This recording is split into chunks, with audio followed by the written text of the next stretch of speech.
Hello, I hope all is progressing well. Welcome to I Don't Know, We Can Talk About It, where we discuss myriads of topics civilly, reasonably, and responsibly. My name is Kevin Dufresne. Our first topic is about math, being able to assess abstractness of math. The article covers what might be beneficial strategically to address teaching math, especially in connection with what may be happening in the ever progressing interdependent reality. Even more so, I like to consider how math is a science, with the science being able to prove and or disprove in progress with what is available, with perhaps what is not necessarily immediately available beyond a theory, an idea. Being able to secure what type of math, understanding wise, is effective in what type of context may prove extremely valuable for learning, as well as for teaching. Engaging with math that may not necessarily pertain to a student's long-term interest, though maybe catering to what may be of a curriculum attempting to engage with STEM, may be beneficial for individuals to grow in awareness, especially if in connection with particular senses. Considering how a student may navigate understanding these parameters may bring about new interest, at least an appreciation of a different awareness in connection with whatever math is of a lesson. I find navigating math in connection with an understanding of math as a science that works differently in different parameters allows for a deeper engagement of why one might be navigating mathematically, how one might be able to understand where one's interest lies engages with a particular parameter of math. When considering how an environment may have many different parts, every part may engage with doing math at a different level, to a different extent, if at all. So being able to navigate with an understanding of how math implementation may be may allow for more appreciation. One may be wonderful in navigating ingredients for certain types of meals of food, whereas one may be wonderful in navigating certain types of ingredients for drinks of food. Both may be engaging in different types of math within a similar field, within a parameter engaging different connections so as to bring about a complete meal, so as to bring about a complete menu, so as to bring about a different form of resulting satisfaction. So being able to navigate math abstractly may allow for consideration of what another may be doing.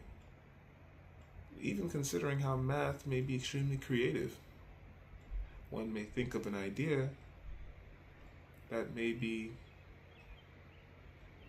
out of this world, if one will, in connection with a completely different spatial, if that, reality that one may prove mathematically, which may stand on grounds of science to be of proving and or disproving.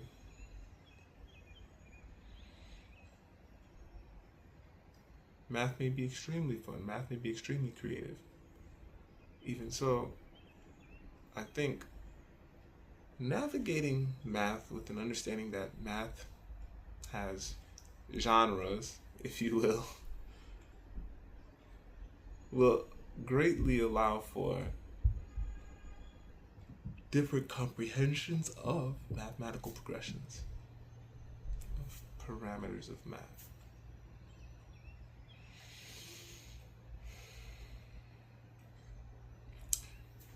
Our next topic is about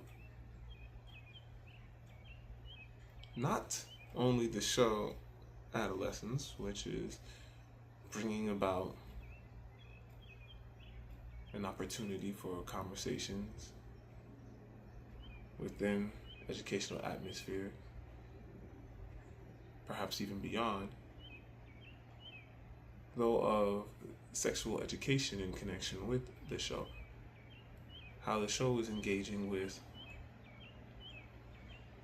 aspects of pornography.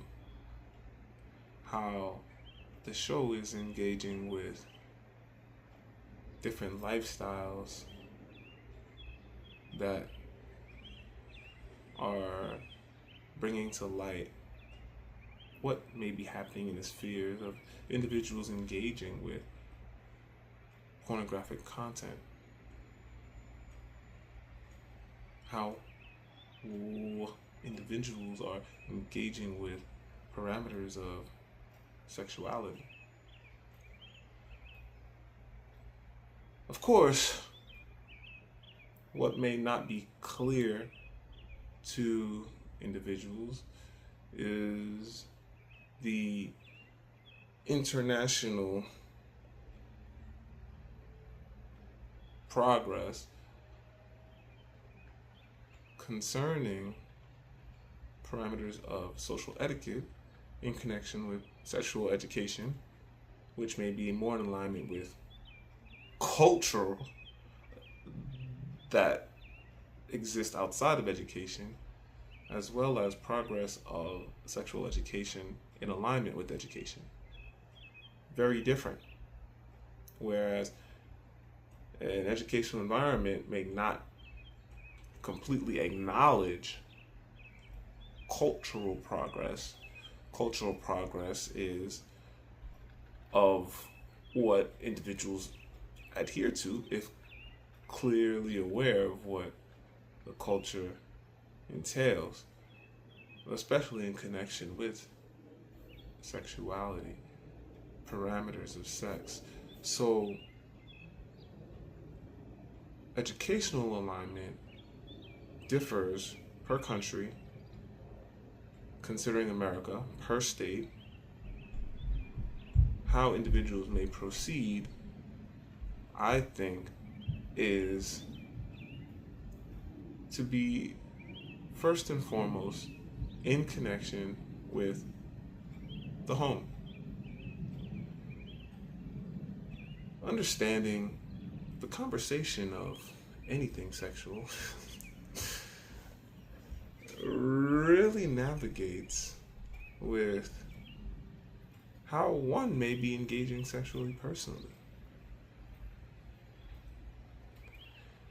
When parameters of human progress need engaging in conversation and learning,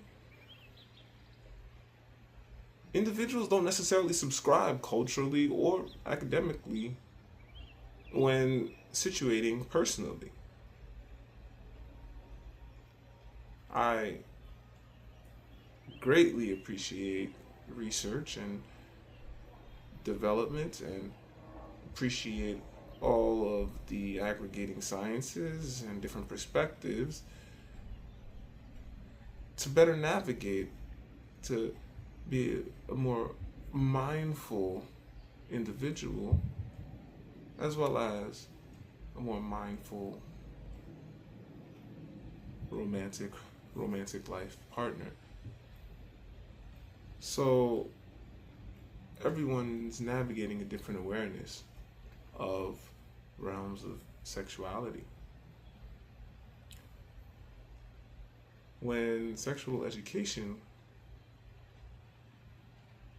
comes into conversation, what one may be seeking may differ in comparison to what one may be having to converse about. A parent, a guardian, may not receive the same attention of the conversation from a child if parameters of the family do not create a comfortable space for such conversations.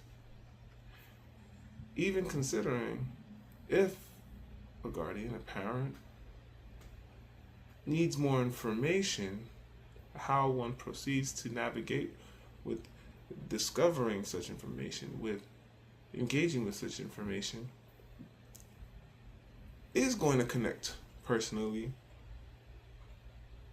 though must engage broadly with how an individual may be trying to understand, how may an individual grow with through these different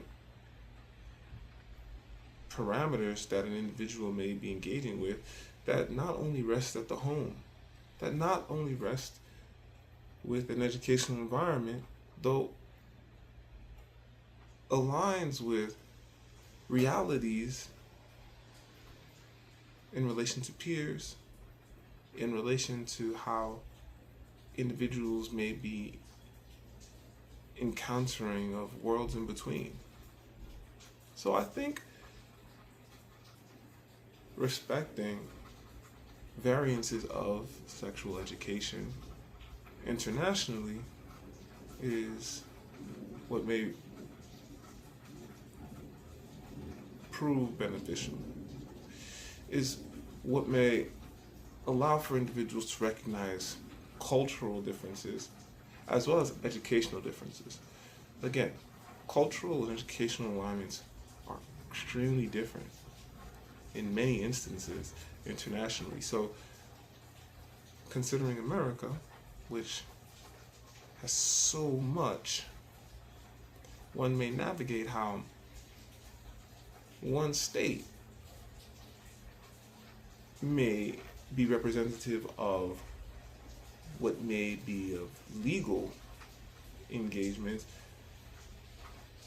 though finally on different levels, different areas of the state may operate differently, may proceed with different parameters of teaching, of learning, of approaching education,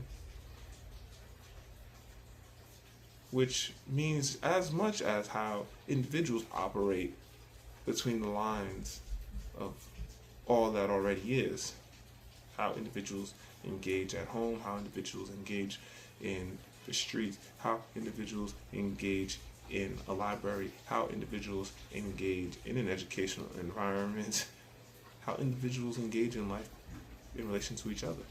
So the conversation of sexual education is extremely important. Of course, the conversation that really seems to supersede the conversation of sexual education in an educational environment is sexual education of culture, of cultural progressions extant out of educational environment. All right, we're gonna make some origami. Now, today's origami is not so complex at all. We're gonna fold edge to edge.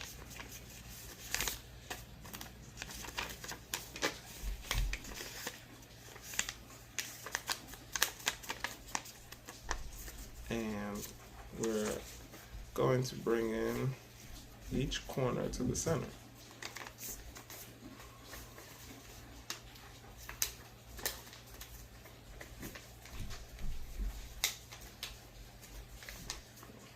Okay. We're gonna fold in each point from the corner that we have at the center. We're gonna fold them in one more time.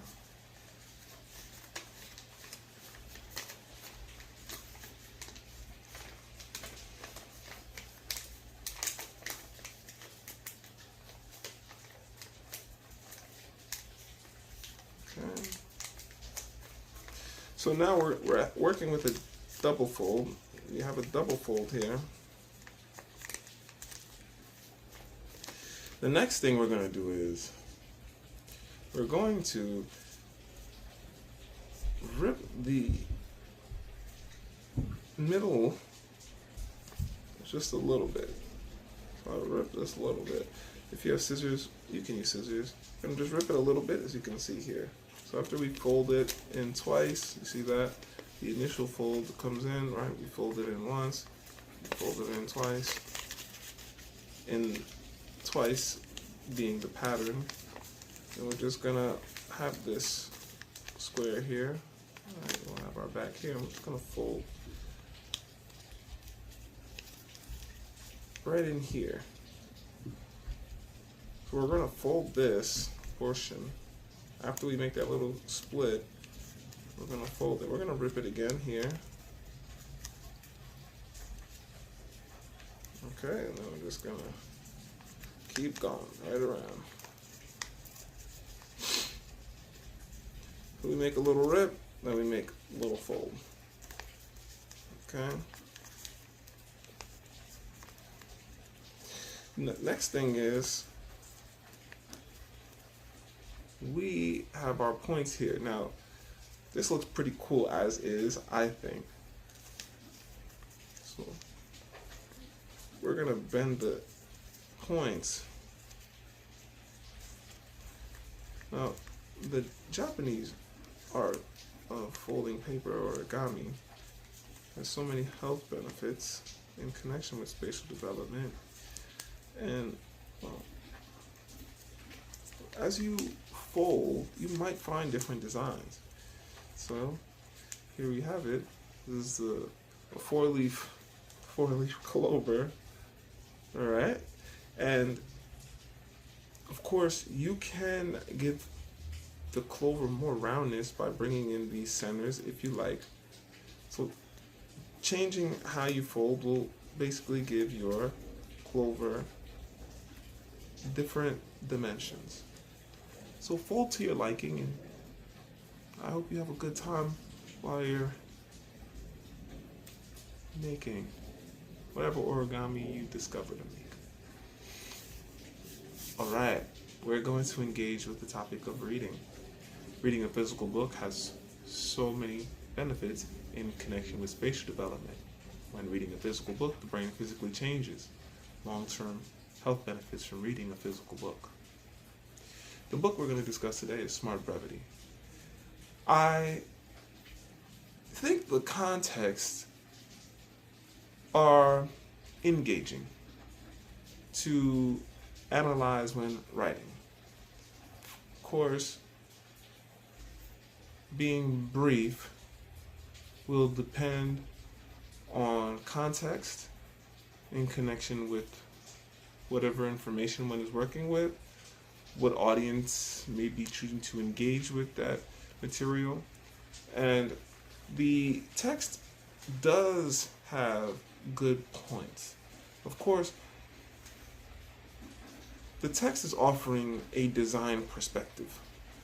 So I begin addressing context as well as audience because one may be brief to an extent that may not satisfy what the audience of the topic may be seeking, especially if audiences may be seeking more information, deeper dives in the context. Not to say that the text is offering something that is not helpful. To say, when assessing the text, especially information of the sort the text is offering of design, consider the text with grace, appreciating one area of design that may have parameters that are useful with how one is attempting to communicate a subject. The text does offer what may prove beneficial for navigating instances where individuals may be seeking to use time more efficiently in working parameters. Again, the context are extremely important. Handing notes over may prove quite differently than handing a brief over, which may prove quite differently than handing a presentation over. So I think the text is navigating what is of a very traditional adage, if one will, of brevity being of wit. So consider the context of how one is attempting to be brief, if one will. Even if particular areas of information may benefit from brevity, acknowledging how design may adjust, may reflect in whatever one is attempting to fulfill, may prove extremely valuable in how one may be able to communicate. Not just effectively, though, for how one may be able to communicate in connection with one's voice, with one's tone, with one's character. Being able to navigate language is very important to being able to communicate well.